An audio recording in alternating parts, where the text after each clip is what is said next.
चुनाव लड़ने के लिए। सारे बयान हमने आपको सुना दिए। इस वक्त छत्तीसगढ़ के चुनाव का सबसे बड़ा मुद्दा यही महादेव बेटिंग ऐप या महादेव बुक जो इसका नाम है वो बन चुका है। अब क्या भूपेश बघेल को इसका जबरदस्त नुकसान होने जा रहा है चुनाव में, हमें तो ये चुनाव के बाद ही पता चलेगा, लेकिन बीजेपी ने इसको अपना सबसे बड़ा हथियार बना लिया है। और क्यों भी क्यों ना, किसी भी चुनाव में अगर सिटिंग चीफ मिनिस्टर के बारे में इस किस्म की बातें कही जाएंगी, भ्रष्टाचार के ऐसे आरोप खुलकर लगेंगे, आरोप लगाने वाला व्यक्ति खुद सामने वीडियो पर भी आ जाएगा, देश की इतनी बड़ी एजेंसी भी दावा करने लगेगी, तो इसकी चर्चा तो होगी। अब हमारे साथ मेहमान जुड़ चुके हैं, आपको पहले मिलवा दूं फिर बात शुरू करते हैं। हर्षवर्धन त्रिपाठी जी हमारे साथ हैं, स्वागत है हर्षवर्धन जी आपका। समीर चौगांवकर साहब, समीर जी स्वागत है। राहुल महाजन जी हमारे साथ हैं, स्वागत है राहुल जी आपका। अब देखिए, खुलकर इस पर भारतीय जनता पार्टी जो है हमलावर हो गई है, कह रही है दुबई से चलते हैं मुख्यमंत्री भूपेश बघेल। हम लोग पहले भी बात कर चुके हैं कि इन सब मामलों का चुनाव में कितना असर होता है। आपने अभी ये जो व्यक्ति आया सामने, शुभम सोनी, जिसका बयान वीडियो पर आया, इसके ऊपर बोलते सुना भूपेश बघेल को, बहुत कुछ भावभंगिमा बता देती है। ईडी ने जिस दिन कहा था उस दिन सामने आए थे, अब ये वीडियो सामने आने के बाद फिर एक तरीके की क्लैरिफिकेशन भूपेश बघेल दे रहे हैं। कुछ दबाव तो महसूस कर ही रहे होंगे। नहीं, कुछ नहीं, बहुत दबाव महसूस कर रहे होंगे। और ठीक है, एक आरोप लग जाना सामान्य सा, कोई कह दे कि भ्रष्टाचार है, कोई कहे कि हमने आपको पैसा दे दिया है, कोई आरोप लगा दे कि ये तो सब गड़बड़ करते हैं, वो सब तो चलता है राजनीति में। लेकिन पैसे पकड़े जाना और जिसके पैसे पकड़े गए वो वीडियो पर आकर इस तरह से बात करे, और देखिए जो स्मृति ईरानी जी कह रही थी, पता नहीं शायद इसके आगे वो बात जरूर होगी उस रैली में।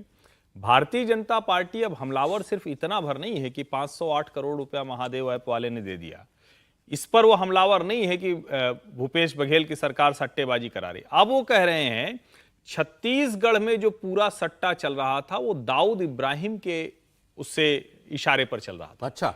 और ये आरोप बाकायदा भारतीय जनता पार्टी के नेता लगा रहे हैं। और सिद्धार्थनाथ सिंह, जिनको छत्तीसगढ़ में मीडिया प्रभारी बनाया गया, उन्होंने वहां प्रेस कॉन्फ्रेंस करके ये बात कही है।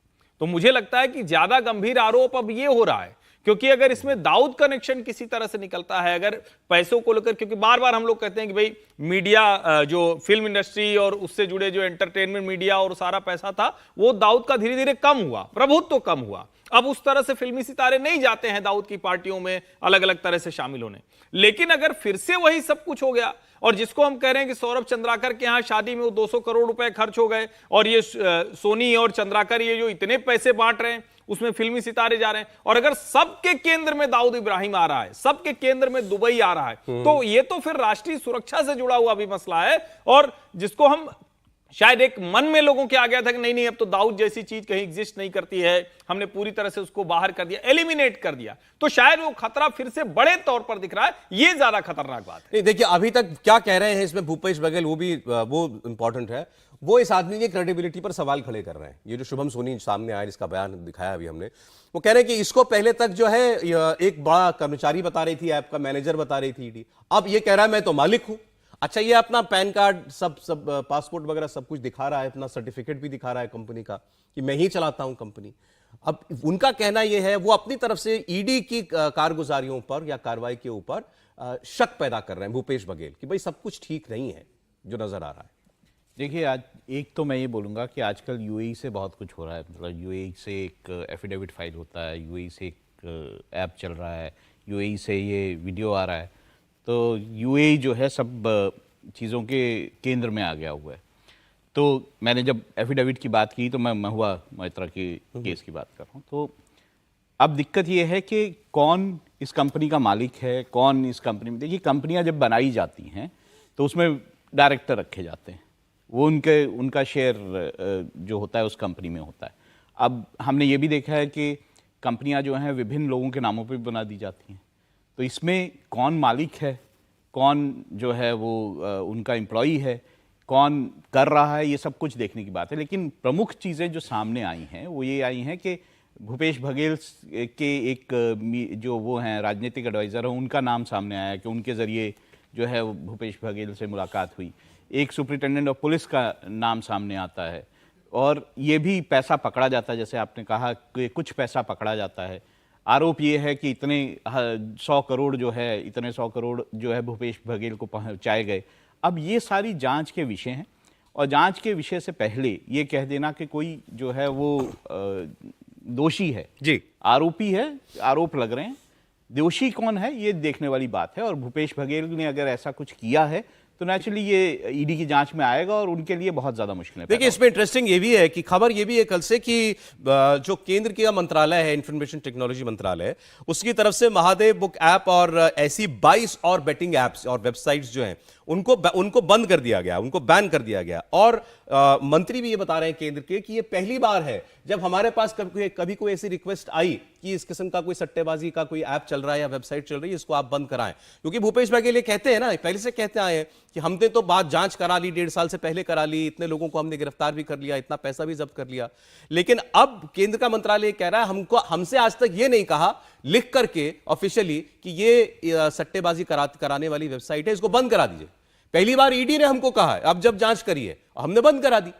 इसके अलावा वो तो ये भी लिख रहे हैं कि ये महादेव बुक के ओनर्स जो हैं वो कस्टडी में है, ईडी ने उनको पकड़ लिया। अब वो कौन है ये, क्योंकि ये व्यक्ति तो हमको वीडियो जारी करता हुआ दिखाई दे रहा है कई बार से। अब वो जो बाकी जिन 2 लोगों की और बात हो रही थी, क्या वो पकड़े गए हैं? तो बहुत कुछ जानकारी सामने आना बाकी है।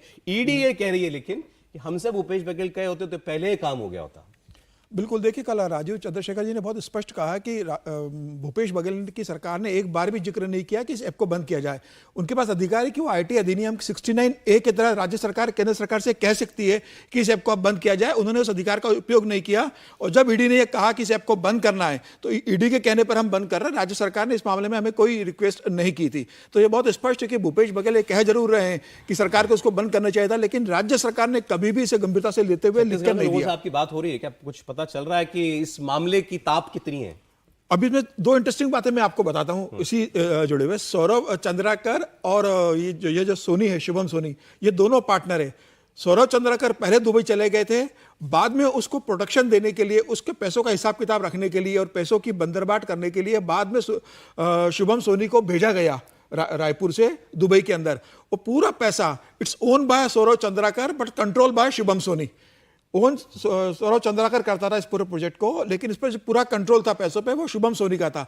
पैसों का हिसाब किताब पूरा यह देखता था, और यही व्यक्ति जो है, और इसके बारे में आपको एक और बात, एक सेकंड, इससे ये चीज क्लियर होती है कम से कम कि ये जो शुभम सोनी है ये कोई ऐसे ही कोई रैंडम आदमी नहीं है। नहीं, ये पार्टनर है, सीईओ था ऑफिशियल, इसमें सीईओ था और कंट्रोल यही कर रहा था, पैसा यही देखता है, पैसों का कंट्रोल, फाइनेंस कंट्रोल इसी के पास था। पैसा कहां जाएगा, कहां इन्वेस्ट होगा, किसको कितना जाएगा, इसका हिसाब किताब पूरा शुभम सोनी रखता था।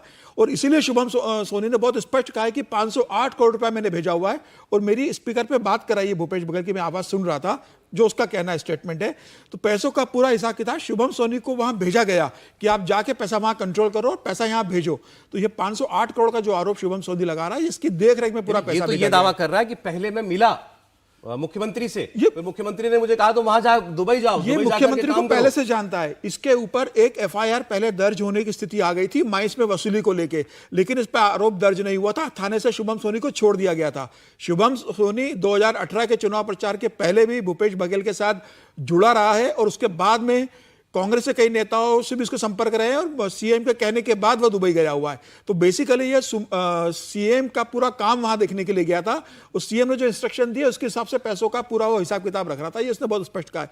मुझे लग रहा है कि अब इसके स्टेटमेंट के बाद ये जो बातें आप भी कह रहे हैं, ये आरोप है, ये चेन एस्टैब्लिश कैसे होगी? यही अब ईडी करेगी ना। अब इसने एक बढ़िया बयान दे दिया है वीडियो पे। अब ईडी इस बात का है कि अब सौरभ चंद्राकर अरेस्ट होगा, शुभम सोनी भारत आएगा, भारत आने के बाद वो बयान देगा, और जो पैसा उसने भारत भेजा हवाला से, किसके माध्यम से पैसा भेजा, कहां भेजा, जिसको भेजा उसने कैसे मुख्यमंत्री के पास पैसा भिजवाया, इसकी पूरी लिंक अब ईडी स्टेब्लिश कर लेगी, क्योंकि अब इसने बयान दे दिया है। जो सेक्शन 69A है, मैं उस पर बोलना चाहता हूँ। वो क्या कहता है? सेक्शन 69A जो IT एक्ट का है, वो कहता है कि भारत की मतलब उसकी इंटेग्रिटी, उसके डिफेंस, उसके ऊपर अगर कोई आंच आ रही है, या फिर किसी स्टेट की उस पर कुछ आंच आ रही है, इस तरह की बातें कहता है कि अगर ऐसा कोई मामला है तो उसके अंदर कार्रवाई हो सकती है। मेरा एक सवाल है इसमें, देखिए इसको इस तरह से लेना चाहिए कि क्या केंद्र सरकार को शिकायत की ज़रूरत थी इसको बंद करने के लिए? इस तरह के ऐप्स को वो पहले भी करती रही है।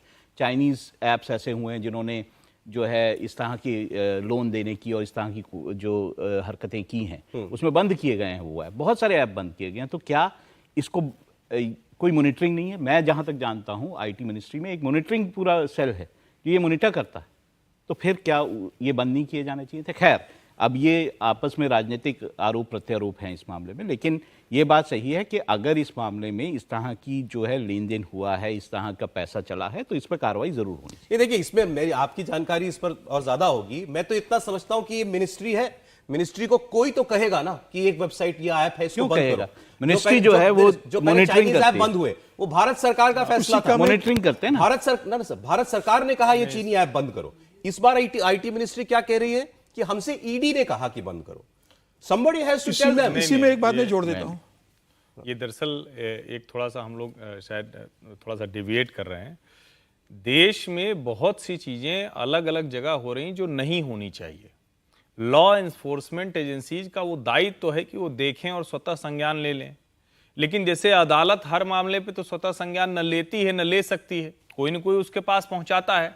दूसरा, जब कोई भी ऐप या कोई भी वेबसाइट या कोई भी जो भी प्लेटफॉर्म बना हो, अगर उसको बंद करना है तो कम से कम आपके पास ऐसे कुछ कहें कि एविडेंस होने चाहिए, कुछ ऐसा आधार होना चाहिए जिसकी बुनियाद पर आप उसको बंद करेंगे।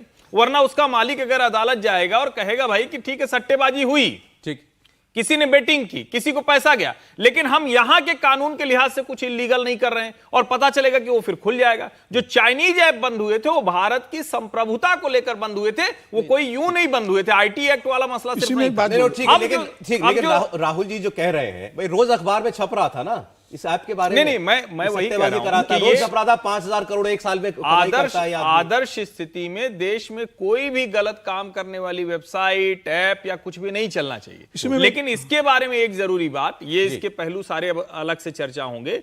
भिलाई से लेकर रायपुर तक हर कोई ये मानता है, अब चूंकि जो कानूनी मसला है, जो तथ्य होगा वो तो जांच एजेंसी साबित करेंगे, लेकिन लोग ये कहते हैं कि कांग्रेस के शासन काल में ये फला फूला, बाकायदा इसके एजेंट थे, बाकायदा उनके जरिए ये बेटिंग कराई जाती थी। और जाहिर है जब इतना कुछ अगर इस तरह से होगा, जो शुभम सोनी भी कह रहा है, और उसको मैं कोई बहुत ऐसे सारे लोग जो बेईमान लोग होते हैं वो इसी तरह के होते हैं, तो उसको भी पकड़ा जाना, उसको भी जेल भेजा जाना चाहिए। लेकिन मामला छत्तीसगढ़ सरकार के अंदर का है और वहां इतना गंभीर भूपेश बघेल तक देखिए ताप और आंच तो पहुंच रही है, और वो लगता भी है जनता को वहां की लगता है। छत्तीसगढ़ में आप किसी से बात करेंगे तो वो ये नहीं कह रहा है, उसको इतना टेक्निकलिटी नहीं है कि केंद्र ने कब बंद किया। वो कहता है कि राज्य सरकार में ये चल रहा था और भूपेश बघेल की सरकार में हो रहा है, और भूपेश बघेल पर ये इल्जाम लग गया है। अब इस पर उनको जो है जवाब देना पड़ रहा है। सरकार की तरफ से शुभम सोनी कौन है, कब ये भारत आएगा, ये सब ईडी को बताना है। इस पर आगे बात हम लोग करते रहेंगे।